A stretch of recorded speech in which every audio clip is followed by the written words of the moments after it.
ভাবা যায় এটাকে বলা হয় সময়। গেল এক সপ্তাহ আগেও সারা পৃথিবীতে দাপট দেখিয়ে কলিজা ফুলিয়ে মিত্রশক্তি বলেন, পক্ষের শক্তি বলেন, বিপক্ষের শক্তিও বলেন, প্রতিটা দেশে ঘুরতে পারত যে মানুষটা রাষ্ট্রীয় সম্মান এবং প্রটোকল নিয়ে আজকের দিনে এসে তার পরিণতি দেখেন। মাওলা চাইলে আসলে সবই সম্ভব, কারণ মান সম্মান ক্ষমতা এগুলো আল্লাহর তরফ থেকে আসে, আবার আল্লাহ যখন উঠিয়ে নিয়ে যান দুনিয়ার কোনো শক্তি তাকে টিকিয়ে রাখতে পারে না। দর্শক, কথা বলছি ইসরায়েলের প্রধানমন্ত্রী নেহুকে নিয়ে। গেল 2 থেকে 3 মাস আগে তার বিরুদ্ধে যখন আন্তর্জাতিক অপরাধ আদালতে এই মামলাটা দায়ের করা হয়েছিল কৌশলী সম্ভবত করিম সাহেব, তো তখন এটাকে খুবই পাত্তা দেয় নাই, মানে একদম আইসিসির বিরুদ্ধেই একটা অবস্থান নিয়েছিল তারা, এক ধরনের বিবৃতি দিয়েছিল যে এগুলার কোনো ভ্যালু নাই। কিন্তু আজকের দিনে হঠাৎ করে সব কিছু কেমন উলট পালট হয়ে গেছে। গেল পরশুদিন তার বিরুদ্ধে সেখান থেকে গ্রেপ্তারি পরোয়ানা জারি হয়েছে। শুধু সে না, তার প্রতিরক্ষা মন্ত্রী, আরেকজন মন্ত্রীসহ 3 জনের বিরুদ্ধে।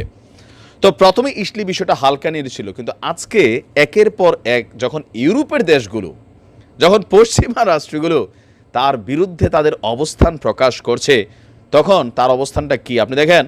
অন্যতম মিত্রশক্তি যুক্তরাজ্য, ইউরোপের অন্যতম মিত্রশক্তি ইতালি, অন্যতম মিত্রশক্তি ফ্রান্স, আমেরিকা ছাড়া যেই কয়েকটা বড় দেশ আছে সবগুলা দেশই মোটামুটি ইতিমধ্যে, আমি যখন নিউজটা আপডেট করছি, প্রায় ইউরোপের 7টা বড় দেশ, এর পাশাপাশি বিশ্বজুড়ে এই আইসিসির সাথে রেজিস্ট্রিকৃত যে দেশগুলো আছে, এখানে একটা প্যাচ আছে।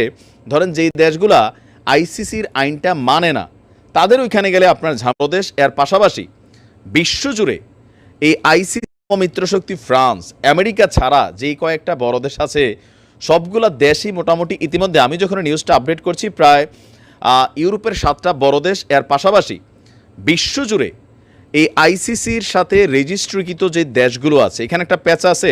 ধরেন যেই দেশগুলা আইসিসির আইনটা মানে না, তাদের ওইখানে গেলে আপনার ঝামেলা নাই, কিন্তু যারা আইসিসির সদস্যভুক্ত দেশ তারা আপনার সেখানে গেলেই তাকে গ্রেপ্তার করবে বলে হুঁশিয়ারি দিয়েছে। প্রায় আমি তো দেখি ইউরোপ, আমেরিকা বা সারা পৃথিবী জুড়ে প্রায় 100-র কাছাকাছি দেশ ইতিমধ্যেই তার বিরুদ্ধে, কিন্তু আপনি দেখেন প্রতিদিন আমরা কালকে থেকে খবর পাচ্ছি যে তাকে গ্রেপ্তার করবে। তবে অন্যদের কথাগুলো আমি খুব আমলে নিচ্ছি না, ইউরোপের রাষ্ট্রগুলোকে আমলে নিচ্ছি, কারণ এই ইসরায়েল বীর যুদ্ধ, ইসরায়েল লেবানন যুদ্ধ বা ইসরায়েল এই যে মধ্যপ্রাচ্য দূরে দাপট দেখে বেড়ায় আমেরিকার ভাড়াটে টিম হিসাবে, সেখানে তাদেরকে বড় একটা সমর্থন বাইডেনের কারণে বলেন বা অতীতে ট্রাম্পের কারণে বলেন, সবাই কিন্তু দিয়েছে। কিন্তু এখন এই মুহূর্তে এসে সকলেই তার বিরুদ্ধে অবস্থান নিয়েছে, এমনকি ঘোষণা দিয়েছে যদি সে এই দেশে আসে তাহলে তাদের পুলিশ তাকে গ্রেপ্তার করে আন্তর্জাতিক অপরাধ আদালতের মাধ্যমে তার বিচার করবে।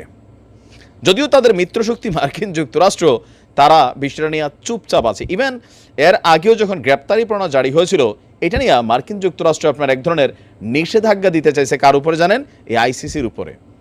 আবার যখন এই আইসিসি পুতিনের বিরুদ্ধে তারা গ্রেপ্তারি পরোয়ানা জারি করেছিল, পুতিনের সম্মান আল্লাহ আরও বাড়াক, পৃথিবীর কোনো দেশ পুতিনকে গ্রেপ্তার করার জন্য রাজি হয় নাই। যতগুলা দেশ আপনার কানেক্টেড আছে, তখন তারা বলছিল যে না ভাই, আমরা পুতিনকে গ্রেপ্তার করতে পারবো না। এরপরে কিন্তু পুতিন এই গ্রেপ্তারি পরোয়ানা মাথায় নিয়ে পৃথিবীর অনেক দেশ, অনেক সম্মেলনে তিনি গিয়েছেন, সেখানে দাপটের উপর বেরিয়ে এসেছেন। ইভেন ওই দেশগুলো আগেই বলছে আইসিসির নীতি আমরা মানতে পারবো না, পুতিনকে গ্রেপ্তার করতে পারবো না। কিন্তু নেহুর বেলায় আজকে পরিস্থিতিটা পাল্টে গেছে। অত্যাচারী শাসকদের পরিণতি এমনই হয়। তার দেশের ভেতরেও তার পতনের জন্য জনগণ রাজপথে নেমেছে।